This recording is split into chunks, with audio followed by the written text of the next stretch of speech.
Welcome at the next part of the lecture, Calculus of Variations. Today we shall consider finite element methods. Introduction. There is a broad literature about the finite element methods published since 1950 in books, journals of science and engineering.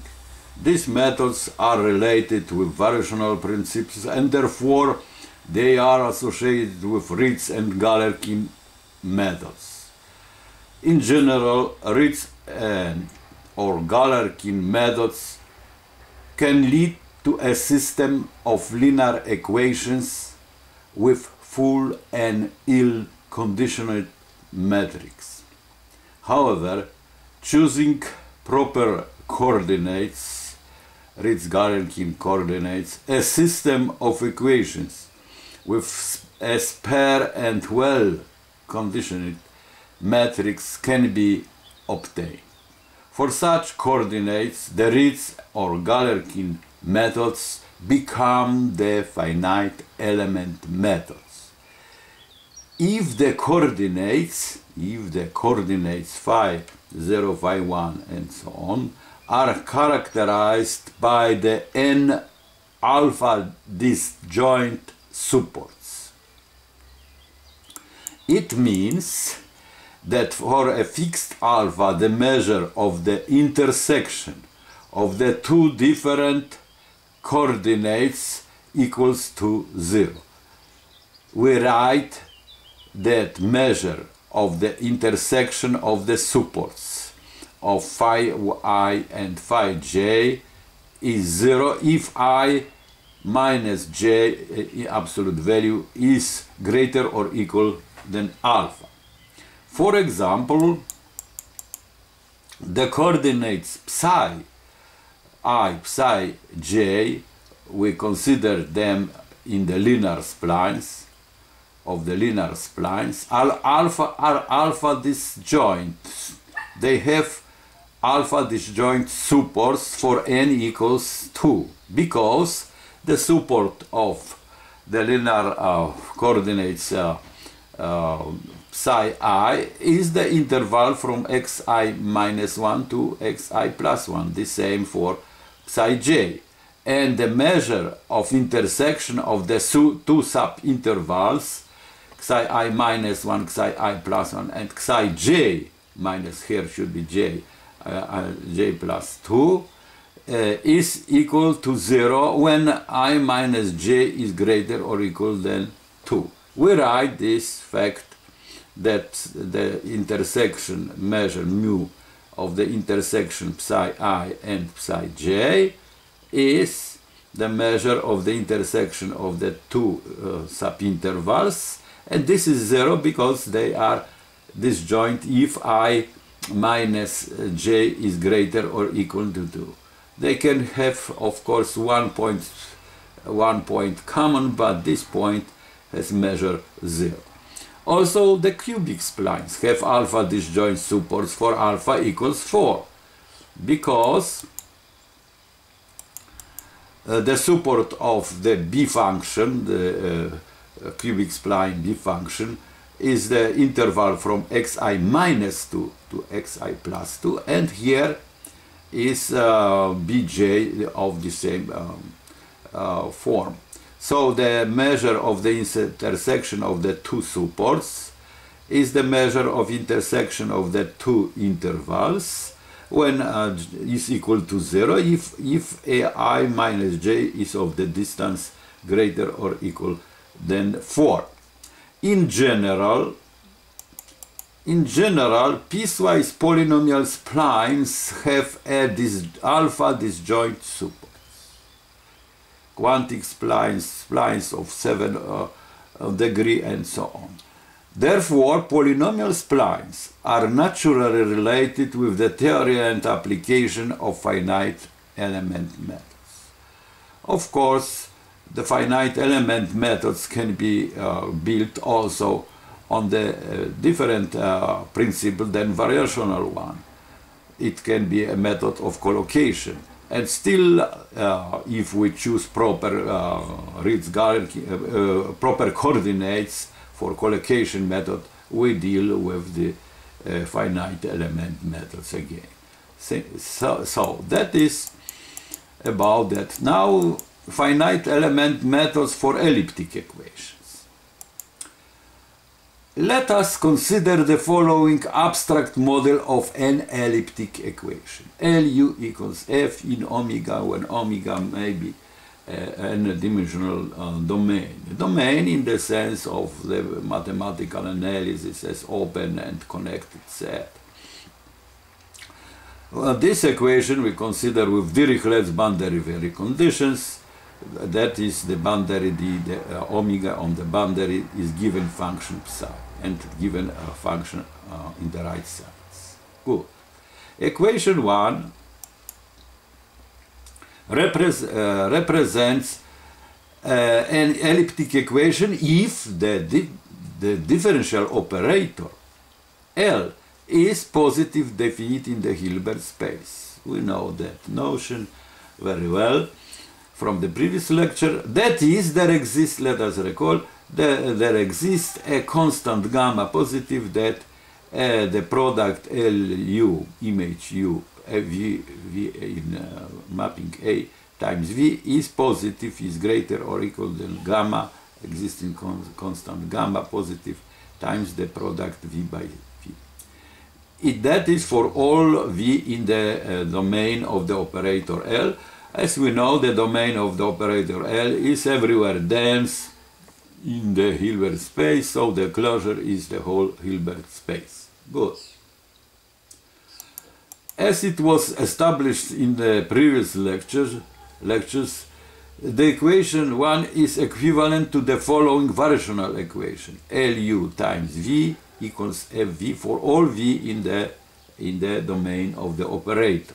So this is variational form of the abstract equation.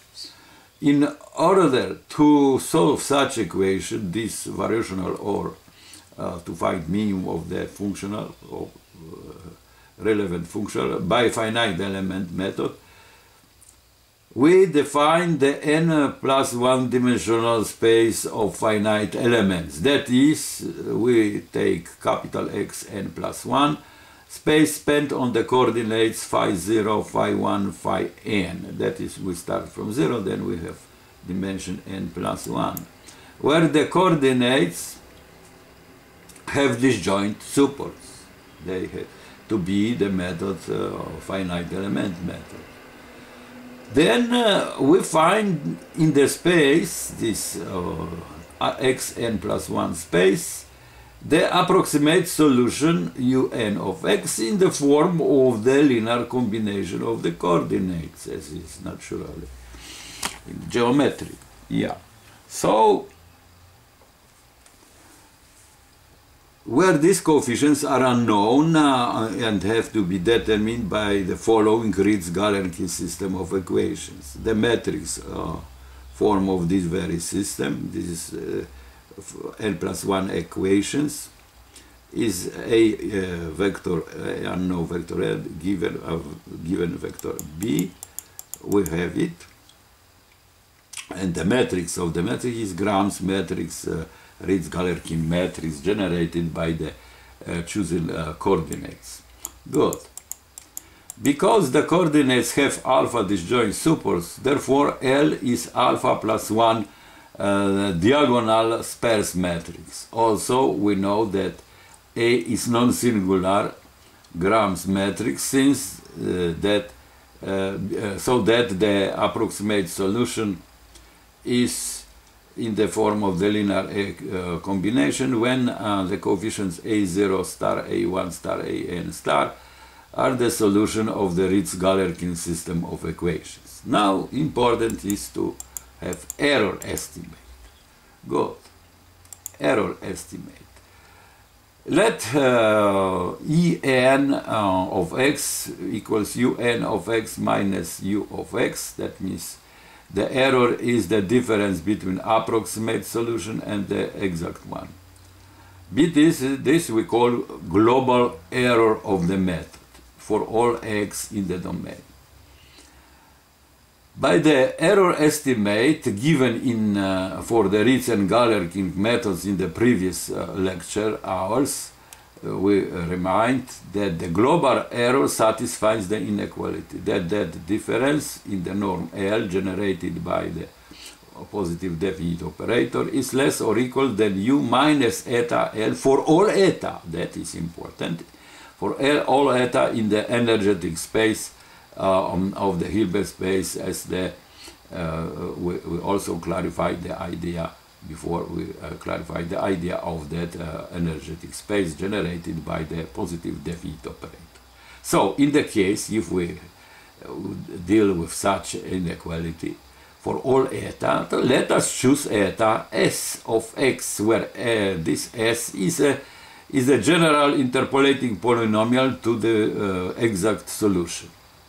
What means general interpolating polynomial? That means depends on the given coordinates, not necessarily the Weierstrass coordinates 1, x squared, but others also can be considered. In particular, it can be an interpolating spline. So from the inequality 6, from this inequality, we obtain the global error estimate, namely that the difference, this global error, is less or equal than u minus s in this energetic norm, when s is the interpolating polynomial to the exact solution. So we have from this inequality, for eta equals the interpolating polynomial, we have the error estimate by the error of approximation. In this case, error of the interpolation. We know the error of interpolation, so we have also by this error estimated the error of the finite element methods. So by the error of interpolation, we estimate the error of the method in the energetic norm. Good. What is next? In the case of polynomial splines, the error estimate of interpolation was published by C.A. Hall in the very nice paper in the journal Approximation Theory, Volume 1, in 1968, in the article on the error bands for the spline interpolation. This error estimate is here. That the essential norm of the error of interpolation, that is difference between the function u and its interpolating polynomial spline in the essential norm, is less than the constant c independent of h times h to p plus 1, where h is the step size in the partition of the interval. Good. The essential norm is the maximum norm with when we remove a measure of 0, if we remove a point or a few points from the interval, the maximum will not change. That is known notion, I think.